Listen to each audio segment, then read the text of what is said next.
I'm at the University of New Mexico. I'm in the English department. I study transgressive and revolutionary text in Anglophone literature. I'm particularly interested in Sontag and her major work, Illness as Metaphor, because I have to deal with a kind of weird, very rare, chronic autoimmune disease. Here's my little dealy Bob. I'm Rudolfo, Carrillo, a graduate student at UNM. I live with an unpredictable autoimmune disorder. Ideologically and practically speaking, I'm a situationist. I believe in the revolution of everyday life, right? So this is kind of an exercise in détournement, and that I'm actually going to present this to you in a kind of funny and precisely uncanny way. In the fall of 2025, I wrote an essay on Susan Sontag's two books, Illness as Metaphor and AIDS and its Metaphors. You can read this paper, including the annotated bibliography that goes with it, right now. And there's the helpful interwebs link for you. Here's a hard copy. I'll put it up there, and then I'm going to take this other hard copy. We're just going to try and summarize this awfully lengthy academic paper that, anyway. This visual representation is an overview of my essay, the basic premise and direction of my research on two definitive texts by Sontag. Following that part of the presentation, we don't have to do that, but we can discuss different sections of the analysis that comprise the paper. My work discusses and deconstructs Sontag's work from various angles. The first will be an examination of the work's history and cultural legacy.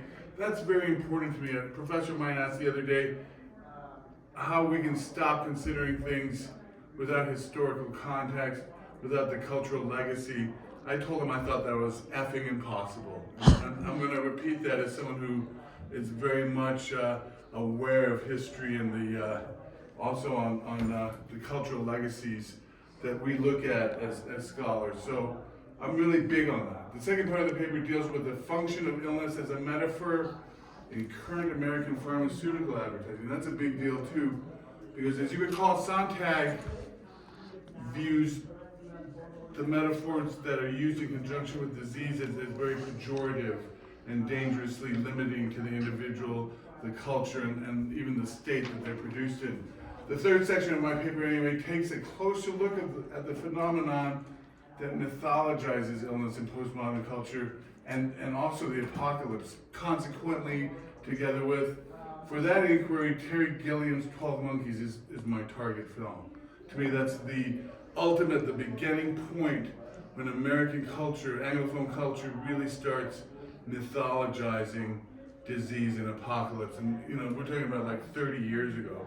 Before that, it's kind of coming up, it's ascended in American culture, but I think Terry Gilliam's film really kind of puts the question to rest. Ultimately, such inquiry should lead to substantive observations and prescient conclusions. That part of my research will conclude this talk. Okay, the areas of inquiry, the significance of history, the history of Sontag's work, the history of how it affected the culture of the 1970s,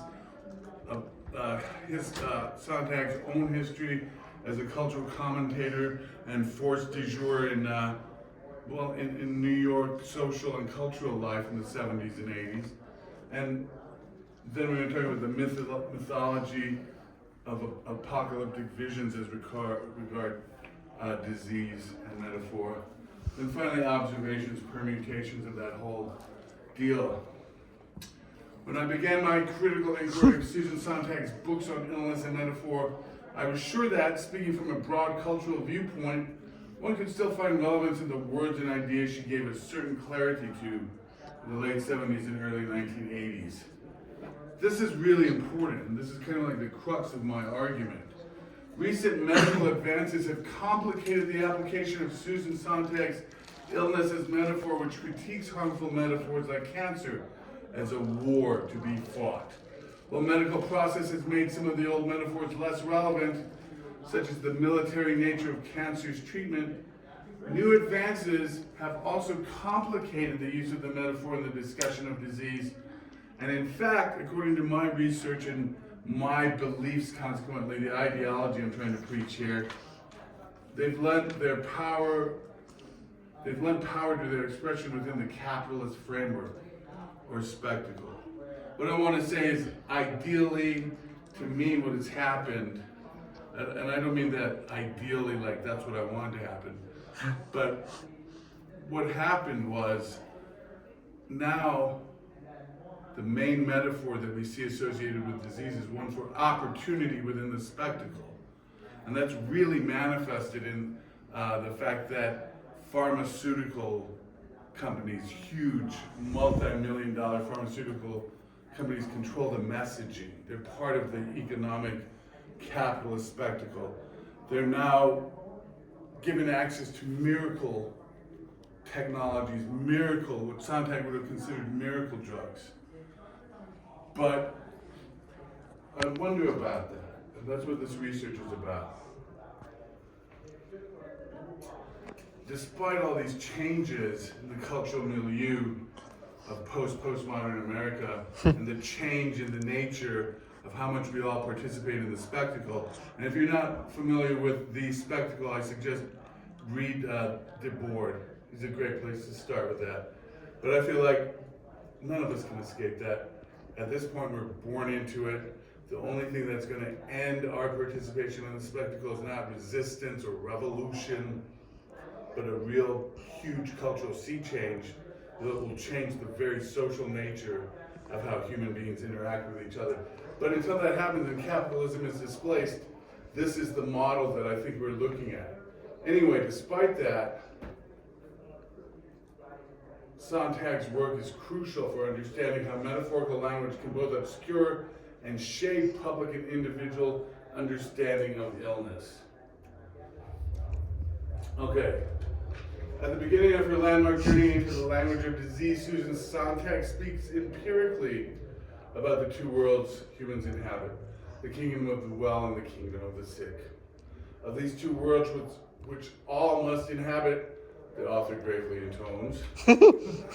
Although we prefer to use only the good passport, sooner or later each of us is obliged, at least for a spell, to identify ourselves as citizens of that other place. That other place is the place from whence this text emanates. I'm a citizen of that latter realm. Capitalism has pathological consequences.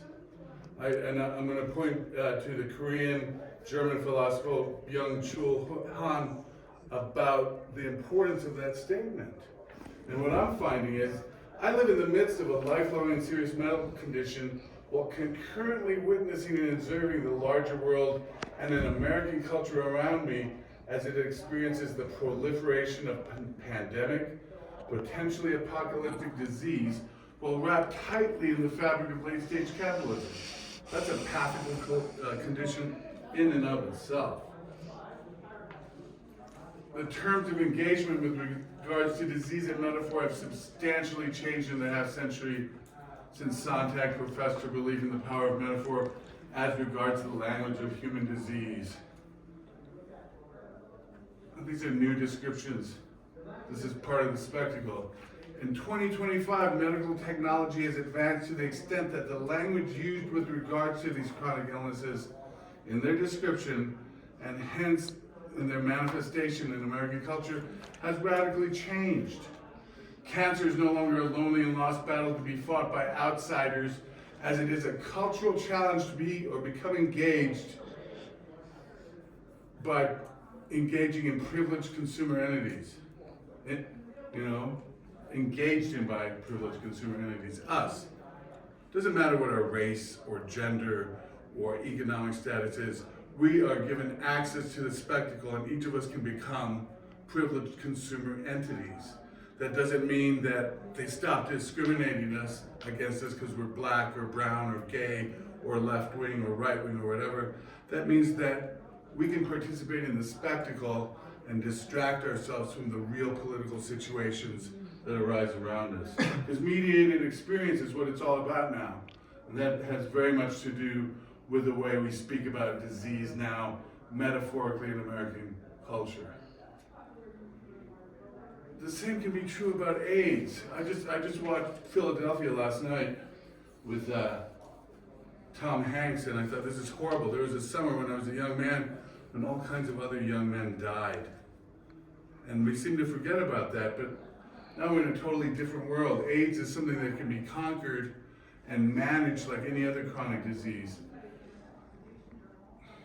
Those diagnosed with AIDS are no longer the victims of metaphors that render or reduce them to otherness as a source of foreign contamination or as individuals guilty of culturally mandated punishable offenses, but rather as potentially successful contributors to and members of the capitalist spectacle. In my paper, I cite very few but very crucial current pharmaceutical advertisements that you've probably seen on TV. What are the people doing? They're leading successful lives, their best lives. And if you pay attention, they're buying stuff. They're getting tattoos. They're going to see bands tonight. They're going to spend money on a lavish wedding. They're going to consume. They're going to be given the opportunity and aegis to join the spectacle in a way that distracts them from what's really going on. Mythology of the future. In other popular culture media, especially the cinematic story, disease has been mystified and somewhat glorified as a path towards cleansing a diseased world in an uncanny alignment with Sontag's apocalyptic admonitions. In much the same way Americans mythologize tuberculosis, so has current popular culture created a metaphor-laden cleansing mythology as a primary cultural narrative for disease and apocalypse. This tendency can especially be seen in Gilliam's 12 Monkeys. You know, though cultural conditions and the discussion and treatment of diseases like cancer and AIDS have radically changed in the past 40 years, there are relevant intersections with Sontag's work that we must examine in order to better understand the process of disease among humans. This is particularly important for individuals like this author who lives in the world of sickness but still seeks a passport back to that brighter realm and communion with that more hopeful world. All right, well, this is my paper. It's out there if you want to read it. I don't think we have time to go through all this, and I'm sorry that I wrote so much. I feel like Columbo up here, you know. One more thing, ma'am. Anyway, if you are interested, you can copy that URL and look at it on the interwebs. There's a hard copy here if any of you want it. I'm going to escape from this. And someone showed some interest. So for this paper, like, I do everything in the Chicago style, and I really am proud of and have been taught to really work a lot on annotated bibliography. I'm in the English department. They like literature, they like books. My work is very much suited to multiple media, multiple categories, multiple sorts of disciplines. So everything from, for this particular paper, I looked at some really important medical journals. I looked at journals that came from the humanities. I looked at television shows, I looked at movies. Of course, DeBoard was a huge influence in thinking about how metaphor and disease affect the spectacle and the participants like you and me. And then there's all these, like, the advertisement, you've probably seen this, it's current, it's on right now. It's from Gilead Sciences, a huge, absolutely huge, multi-billion-dollar company. It's for AIDS, for a drug that basically makes it possible to live every day and live your best life. But what is that, the ad? Here's an advertisement to me that really points to the establishment and exploitation of the relationship between big pharma, health, and the spectacle, and human beings. It's an invitation to a transactional opportunity, a call to join up with normal people in the world of wellness who, through mediated experience, surpass the sad world of illness and become productive and happy consumers as a result. We've got 2 minutes left. Of course, young Jewel Hahn's The Burnout Society, if you haven't read it, get on it, kids. Lots of stuff on 12 Monkeys. Okay, Truda, cancer advertisements, pay attention to those.